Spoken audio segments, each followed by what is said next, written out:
ഞാൻ ഒരനുഭവം നിങ്ങളെ ഒന്ന് കാണിക്കാനായിട്ട് എൻ്റെ മനസ്സിൽ പെട്ടെന്ന് തോന്നി. വർഷങ്ങൾക്ക് പുറകുള്ള അനുഭവമാണ്. മീറ്റിങ്ങിൽ പ്രസംഗിച്ചുകൊണ്ടിരിക്കുമ്പോൾ മീറ്റിങ്ങിൽ ഭയങ്കര ഹെവിയായ ഒരു മാനിഫെസ്റ്റേഷൻ ഉണ്ടായി. ഞങ്ങൾ മീറ്റിംഗ് നേരത്തെ പറഞ്ഞിട്ടുണ്ട് 3 ദിവസത്തെ മീറ്റിംഗ് 2 ദിവസമായപ്പോൾ നിർത്തിപ്പോയി. കാര്യം പാസ്റ്റർ പറഞ്ഞു എനിക്ക് താങ്ങാൻ പറ്റുന്നില്ല, പാസ്റ്റർ നമുക്ക് നിർത്താമെന്ന് പറഞ്ഞു. നിർത്തിപ്പോയി. അങ്ങനെയൊക്കെ ഉണ്ടായി. അത് കഴിഞ്ഞ് ഞാനിഞ്ഞ് പോയിരുന്നു. അത് വേറൊരു രാജ്യത്തിലാണ് നടന്നത്. ആ മീറ്റിങ്ങിൻ്റെ ഒരു വീഡിയോ ഫുട്ടേജ് യൂട്യൂബിൽ കിടപ്പുണ്ടായിരുന്നു. യൂട്യൂബിൽ സൈലന്റ് ആയിട്ട് കിടക്കുകയാണ്. ഇവിടെ നിന്ന് എനിക്കറിയാം, പക്ഷെ വേറെ ആർക്കും അറിയത്തില്ല. ആ വീഡിയോ ഫുട്ടേജ് കണ്ടുകൊണ്ടിരുന്ന ഒരാൾക്ക് വർഷങ്ങൾക്ക് ശേഷം ഇതുപോലെ ഒരു അനുഭവം ഉണ്ടായിട്ട് അദ്ദേഹം താഴെ പോയി. ആ വീഡിയോയിൽ സംഭവിച്ച കുറെ കാര്യങ്ങൾ എടുത്ത് എന്റെ ഫോട്ടോയിൽ വെച്ചിട്ടുണ്ടായിരുന്നു. ഞാനത് മീഡിയ റൂമിൽ കൊടുത്തിട്ടുണ്ട്.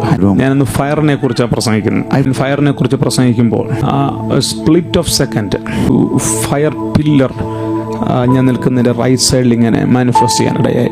ഇത് സ്പ്ലിറ്റ് ഓഫ് സെക്കൻഡ് ആണ്. പക്ഷെ അത് വീഡിയോ ക്യാപ്ചർ ചെയ്തു. എവിടെയൊന്നും ആർക്കും അറിയത്തൊന്നുമില്ല.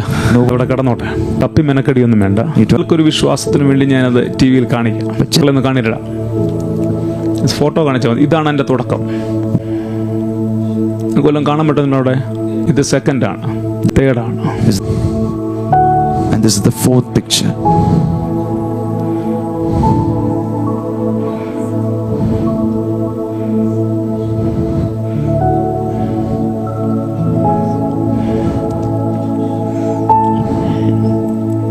ഒന്നുകൂടെ കാണില്ല.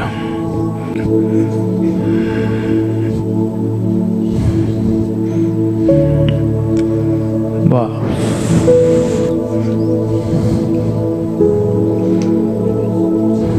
ഞാൻ അഗ്നി അഭിഷേകത്തിൽ വിശ്വസിക്കുന്നു.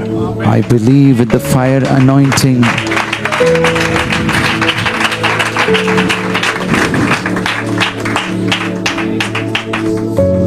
രാവിലെ ഞാൻ വന്നപ്പോൾ ദൈവനോട് പറഞ്ഞു, When I came here this morning, the Lord told me, ചിലരെ ഇതുപോലെ തീ വിഴുങ്ങാൻ പോകും. the fire വിശ്വസിക്കുന്ന ആരെങ്കിലും ഉണ്ടോ? is there. ഇതിനേക്കാൾ ഹെവി ആയിരിക്കും ഇതിന്റെ വീഡിയോ ഫുട്ടേജുകളിൽ നിങ്ങൾ നാളുകളിൽ കാണാൻ പോകുന്നത്. ഇത് ലൈവ് ഓടിക്കൊണ്ടിരിക്കുകയാണ്. ഭയങ്കരമായി ഇതുപോലെയുള്ള എൻകൗണ്ടറുകൾ ചിലരുടെ മേൽ വരാൻ പോകും. പ്രാർത്ഥിക്കാൻ റെഡിയാണ്.